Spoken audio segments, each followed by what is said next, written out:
Olá, tudo bem com você? Muito bom dia. Em delação premiada, dono da Gol revela o pagamento de propina a políticos. Michel Temer é transferido da sede da Polícia Federal para o comando do policiamento de choque em São Paulo. Jair Bolsonaro viaja hoje aos Estados Unidos para receber o prêmio Personalidade do Ano. Após aumento no número de acidentes, São Paulo estabelece regras para o uso de patinetes elétricos. Catar distribui milhões de dólares na faixa de Gaza para famílias pobres da região. E o adeus a Doris Day, uma das personalidades mais conhecidas do cinema norte-americano nos anos 50 e 60. Agora, na edição das 8h30 da manhã. Seja muito bem-vindo e bem-vinda. Terça-feira, dia 14 de maio de 2019. Vamos fazer aquele giro pelas manchetes dos sites dos principais jornais do país, começando pela Folha de São Paulo em sua versão digital, que já aparece para você, e a manchete é a seguinte: o WhatsApp pede que usuários atualizem o aplicativo após a detecção de ataque hacker. Gerando os destaques, o estado de Minas. Polícia prende golpista que se dizia morador de área de risco da barragem em Macacos. Vamos para a revista Veja. Sexta turma do Supremo Tribunal Federal julga hoje o habeas corpus de Michel Temer. Girando os destaques, Paraná Portal. Em Curitiba, o ministro da Justiça, Sérgio Moro, aponta histórico de negligência ao COAF no Ministério da Economia. Para destaque da revista Isto É, em sua versão digital, Planalto. Bolsonaro está aberto a adaptar decreto das armas. Destaque agora é do portal de notícias G1. Vídeo mostra a perseguição que terminou com morte de homem na Praça da Espanha, em Curitiba. Estadão Online. Em carta, Guaidó busca ajuda do Pentágono.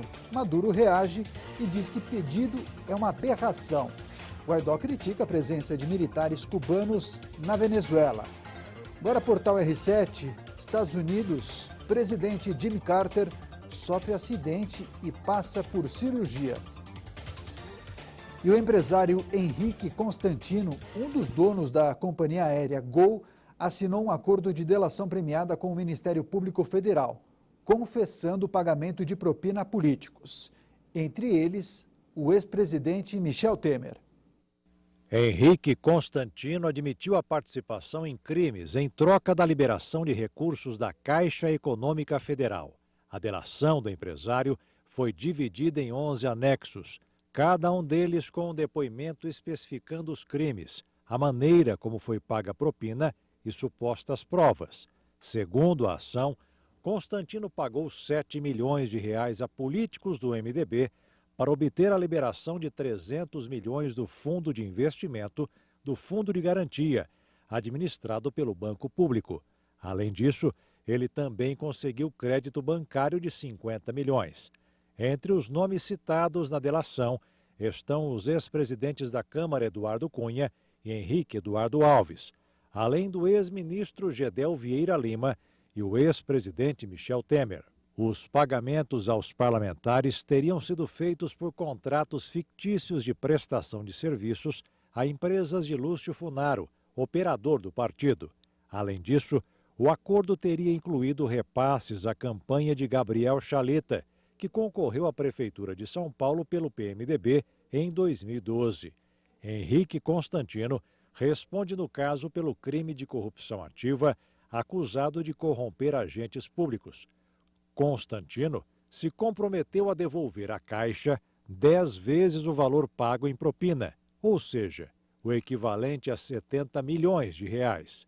Os valores serão pagos até 2021 e uma parte será investida em projetos sociais. Em nota, a defesa do ex-presidente Temer sustenta que ele nunca cometeu crimes e diz que condena essa prática odiosa que se usa para persegui-lo judicialmente.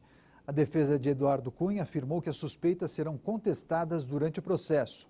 A defesa de Henrique Alves afirmou que o cliente é inocente e provará isso durante a ação penal. Os advogados de Gedel Vieira Lima ainda não se manifestaram. Já a defesa de Lúcio Funaro afirmou que ele é delator e que tem colaborado para esclarecimento dos fatos. E nesta segunda-feira, o presidente Michel Temer foi transferido da sede da Polícia Federal em São Paulo para o comando do policiamento de choque. O pedido de transferência foi feito pela PF, que alegou não ter condições de abrigar o político na sede da superintendência. Michel Temer chegou ao comando do policiamento de choque por volta das 5 horas da tarde desta segunda-feira. Antes de ser transferido, Temer passou por exame de corpo de delito no Instituto Médico Legal. A defesa do ex-presidente Michel Temer já havia solicitado que ele fosse transferido para uma sala de Estado maior. Esse pedido foi reforçado pela Polícia Federal, que alegou não ter condições de abrigá-lo na superintendência no bairro da Lapa, em São Paulo, onde o ex-presidente estava preso desde a última quinta-feira. A juíza Carolina Figueiredo, da 7ª Vara Federal Criminal, no Rio de Janeiro, aceitou o pedido da PF e determinou a transferência. Na sede do choque, o ex-presidente ficará numa sala reservada ao subcomandante do choque com banheiro privativo, frigobar, cama e mesa de reunião. Temer receberá comida servida aos militares, mas poderá receber alimentos por meio de seus assessores. O pedido de habeas corpus feito pela defesa de Michel Temer deve ser julgado nesta terça-feira pelos ministros da 6ª Turma do Supremo Tribunal de Justiça, junto com o pedido de liberdade de João Batista Lima Filho, o coronel Lima, considerado braço direito de Temer. No entanto, o ministro do STJ, Sebastião Reis Júnior, já anunciou que não vai participar. Se houver empate, pelas regras, será aplicado o princípio que beneficia o acusado. O ministro informou que não participa de julgamentos relacionados à eletronuclear, porque o escritório em que atuou antes de chegar ao STJ trabalhou para a empresa. O Ministério Público Federal acusa o ex-presidente de desviar recursos da usina nuclear de Angra 3. De acordo com a acusação, a empresa Argeplan, do coronel Lima, participou do consórcio vencedor da licitação da usina para repassar valores ao ex-presidente. Temer e coronel Lima negam as acusações. Os dois já tinham sido presos em março, mas foram soltos 4 dias depois. Na semana passada, os desembargadores do Tribunal Federal da 2ª Região revogaram o habeas corpus e os dois se entregaram à polícia. Coronel Lima continua preso no presídio militar Romão Gomes. E o presidente Jair Bolsonaro viaja hoje para os Estados Unidos. Ele vai receber o prêmio Personalidade do Ano da Câmara de Comércio Brasil-Estados Unidos. E os presidentes da Câmara, Rodrigo Maia, e do Senado, Davi Alcolumbre, já estão em Nova York para realizar reuniões com investidores. O vice-presidente Hamilton Mourão também tem compromissos fora do país. A viagem de Bolsonaro ao Texas foi confirmada pelo Ministério das Relações Exteriores. Amanhã ele tem um encontro com o ex-presidente George W. Bush.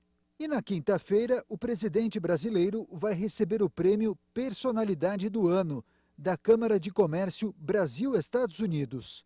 Depois de ter anunciado no fim de semana que não viajaria mais para receber o prêmio, que seria em Nova York, o presidente mudou de ideia ao alterarem o evento para Dallas, no Texas. Bolsonaro disse que foi criticado pelo prefeito de Nova York, o democrata Bill de Blasio. Já no fim de semana, Rodrigo Maia e Davi Alcolumbre viajaram justamente para Nova York, onde cumprem desde ontem uma série de encontros com empresários e investidores. Na ausência deles, o ritmo de trabalho no Congresso, especialmente no plenário, deve diminuir. Eles devem retornar ao Brasil somente amanhã. E na volta, Rodrigo Maia deve assumir na quinta-feira pela primeira vez a presidência da República. Além do presidente, que ainda estará nos Estados Unidos, o vice Hamilton Mourão vai viajar à China, com uma parada em Beirute, no Líbano. Mourão deve fazer uma visita de cortesia ao presidente do Líbano e seguir para reuniões com investidores na China. Maia é o terceiro na linha sucessória da presidência. Ele deve assumir o Planalto até sexta-feira, quando Bolsonaro retorna ao Brasil. E o Ministério da Saúde anunciou nesta segunda-feira a abertura de mais 2.000 vagas no programa Mais Médicos. Os profissionais serão selecionados para trabalharem em 790 municípios considerados carentes ou de difícil acesso, onde vivem cerca de 6 milhões de pessoas. A remuneração oferecida é de R$ 11.800 e o edital exige registro ativo no Conselho Regional de Medicina, o que exclui boa parte dos profissionais cubanos que vivem no Brasil como refugiados. E os pedidos de revisão de benefícios do INSS passaram a ser feitos em todo o país pela internet. O serviço deixou de ser oferecido nas agências com o objetivo de melhorar o atendimento e reduzir as longas filas de espera. Agora, quem precisar solicitar recursos, revisões de valores ou cópias do processo de aposentadoria vai precisar de um computador ou um telefone. A estimativa do INSS é que estes serviços levem mensalmente cerca de 70 mil pessoas às agências. Com a mudança, o órgão espera melhorar a qualidade do atendimento ao público que realmente precisar do atendimento presencial. A modernização faz parte do projeto de transformação digital do INSS, que informou que outros serviços vão passar a ser feitos digitalmente nos próximos dias.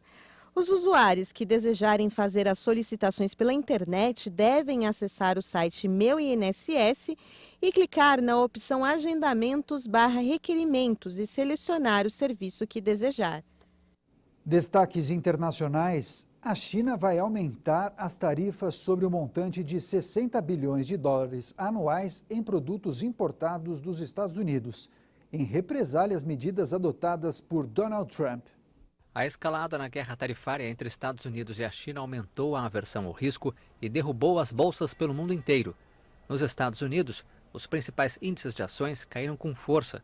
No Brasil, o Ibovespa, que reúne as companhias gigantes brasileiras, despencou mais de 2% e o dólar durante a sessão chegou a atingir R$ 4,00. A China anunciou que vai aumentar suas tarifas alfandegárias sobre produtos americanos.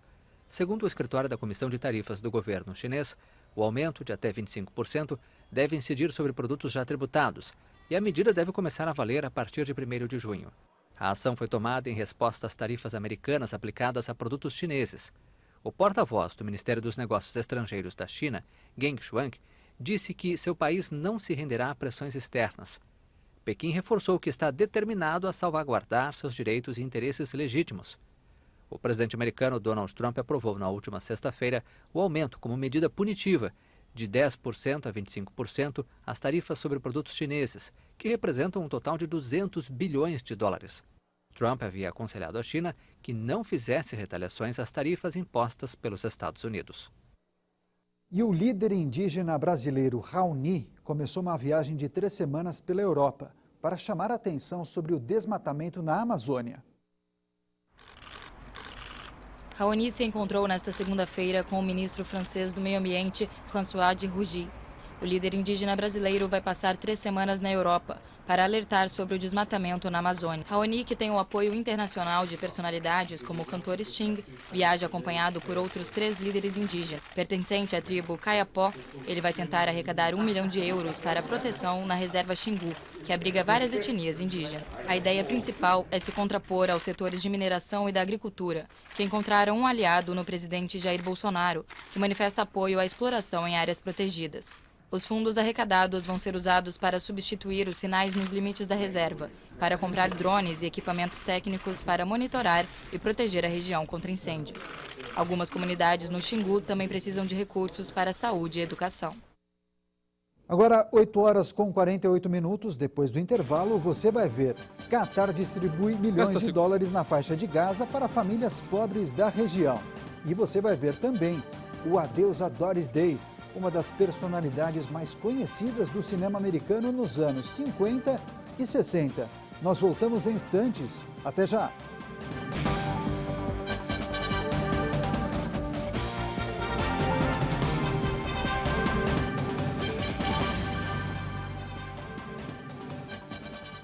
Estamos de volta, 8h52. Um ótimo dia para você. A utilização de patinetes elétricos cresceu em todo o país e não é raro ver usuários desse tipo de transporte dividindo espaço com carros, motos, bicicletas e até com os pedestres. Mas em São Paulo, a Prefeitura promete estabelecer regras para uma convivência pacífica e segura. Patinetes elétricos viraram uma verdadeira febre nas cidades brasileiras. O número de usuários desse meio de transporte vem crescendo bastante, mas o que era para ser uma solução de mobilidade acabou virando um problemão para os gestores das grandes cidades. As prefeituras correm para tentar regulamentar a atividade. Patinetes ocupam ciclovias, ruas e calçadas e, com isso, os perigos só aumentam. Um risco para quem utiliza esses equipamentos, mas também para pedestres, motoristas e motociclistas. A Prefeitura de São Paulo saiu na frente e decidiu impor algumas regras. O prefeito, Bruno Covas, destacou que será estabelecida a proibição da circulação de patinetes em calçadas. Os equipamentos poderão ser utilizados em ciclovias, ciclofaixas e, para garantir a segurança dos usuários, serão proibidos em vias onde os limites de velocidade sejam superiores a 40 km por hora. As empresas que alugam esses equipamentos também deverão fornecer capacetes, possuir seguro que cubra danos e acidentes pessoais, e os patinetes não poderão ser usados por mais de uma pessoa ao mesmo tempo. O transporte de passageiros, animais e cargas em patinetes será proibido. A velocidade máxima dos equipamentos em vias públicas, ciclovias e ciclofaixas será de 20 km por hora. A fiscalização será feita pela Autoridade de Trânsito e por agentes da Companhia de Engenharia de Tráfego e das subprefeituras, com apoio da Guarda Civil Metropolitana. As multas, em caso de descumprimento das normas, podem variar de R$100 a R$20 mil. Destaques da previsão do tempo. Vamos começar a espiar alguma região do país. Selecionaram hoje para a gente região sul. Olha só, vem frente fria por aí, hein? Imagem do alto e cheio de nevoeiro na cidade de Canela, bonita cidade do interior do Rio Grande do Sul. A terça-feira será chuvosa na região, onde os termômetros não devem passar dos 16 graus. Neste momento, olha só, faz 12. E na sua região, como fica o clima para hoje? Vamos ver na previsão completa para todo o país. Um sistema de alta pressão atmosférica que está sobre o oceano vai ganhar força e deixar as temperaturas ainda mais baixas, principalmente durante a manhã, sobre o oeste e sul do estado do Rio Grande do Sul, interior de Santa Catarina e do Paraná, grande parte do estado de Mato Grosso do Sul, Pantanal do estado de Mato Grosso, centro-sul de Rondônia, até a região de Rio Branco, no estado do Acre. O dia começa com muita nebulosidade e a possibilidade de névoa e nevoeiro sobre a região de Santa Maria, também sobre Foz do Iguaçu, até a região de Porto Murtinho, no estado de Mato Grosso do Sul. A chuva também acontece desde cedo, mas devido ao excesso de calor e de umidade, desde o interior do estado do Acre, passando pelo Amazonas, a região de Roraima, Amapá, até áreas do extremo norte do estado do Pará. Os ventos que sopram do mar vão provocar chuva que acontece de forma passageira a qualquer hora em todas as áreas do estado do Rio Grande do Norte, da Paraíba e em grande parte do estado de Pernambuco, incluindo a capital Recife. Por outro lado, uma massa de ar seco vai garantir uma terça com muito sol, calor e sem expectativa de chuva, desde o interior do estado da Bahia e também do Piauí, passando pelo centro-norte de Minas Gerais até o centro-norte do estado do Espírito Santo. Em todas as outras áreas do Brasil, incluindo a região de Belo Horizonte e do Grande Rio, dia com sol, calor e pancadas de chuva com raios acontecem entre a tarde e a noite e há risco de chuva forte. Agora vamos ver como é que ficam as temperaturas sobre algumas capitais do Brasil nesta terça-feira. Olha só, sobre a região de Salvador, mínima de 23, máxima de 30 graus. Em São Paulo, o dia começa com temperatura amena, com mínima de 17, máxima de 27 graus. Em Florianópolis, mínima de 17 e máxima de 21 graus. E se você quer conferir como é que fica o tempo na sua região, é só acessar o site da Climatempo. Até mais. Mais destaques internacionais. O julgamento de prisão preventiva da ex-prefeita de Lima, Suzana Villarán, foi suspenso por 24 horas nesta segunda-feira. A socialista admitiu que recebeu dinheiro da Odebrecht e da OAS. A ex-prefeita de Lima, Suzana Villarán, admitiu no último domingo que as construtoras Odebrecht e OAS deram 4 milhões de dólares para a campanha contra a revogação de seu mandato. Os apoiadores da destituição de Villagrán consideravam que a gestão da prefeita era ineficiente e por isso foi realizado um referendo em 2013. O ex-diretor da Odebrecht no Peru, Jorge Barata, confirmou que a empresa tinha dado 3 milhões de dólares na campanha. De acordo com Barata, os diretores da empreiteira apoiaram a ex-prefeita porque temiam que as obras da empresa em Lima pudessem ficar em risco caso ela fosse destituída. Nesta segunda-feira, a audiência de prisão preventiva foi suspensa por 24 horas. A decisão final deve ser anunciada na próxima quinta-feira. E o Catar começou a ação de distribuição de milhões de dólares na faixa de Gaza. O auxílio oferecido a famílias pobres da região tem o objetivo de aliviar as tensões no território palestino. Nesta segunda-feira, o país começou a destinar milhões de dólares para as famílias mais pobres da região, a fim de aliviar os efeitos dos últimos confrontos entre grupos armados palestinos e israelenses. De acordo com um representante do governo do Catar, a distribuição do auxílio começou com um valor de 100 dólares por família. Ele acrescentou que cerca de 108 mil famílias serão beneficiadas.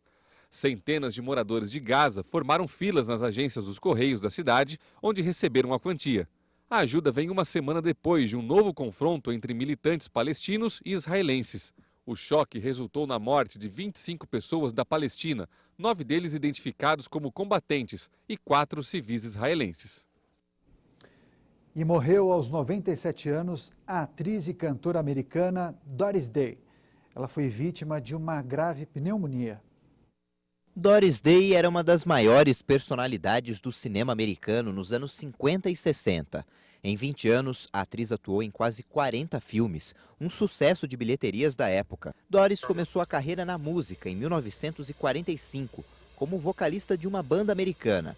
Mas só ficou famosa depois da gravação da canção Sentimental Journey, que foi um dos hinos da Segunda Guerra Mundial.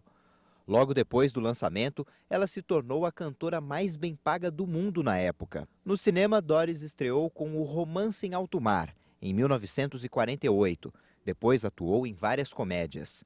Em 2004, Doris foi condecorada pelo então presidente americano George W. Bush com a Medalha Presidencial da Liberdade, a honraria civil mais importante dos Estados Unidos. Em 2008, recebeu um Grammy em reconhecimento por sua obra completa. Doris Day era uma das últimas estrelas vivas da era de ouro de Hollywood. Nas últimas décadas, ela se dedicou ao ativismo pelos direitos dos animais. Nessa edição, agradeço demais sua companhia e sua audiência. Lembro que o próximo a passar por aqui é o Luiz Otávio Vita às 10 horas e eu volto à 1 da tarde trazendo muito mais notícias e informações. Tchau, boa terça.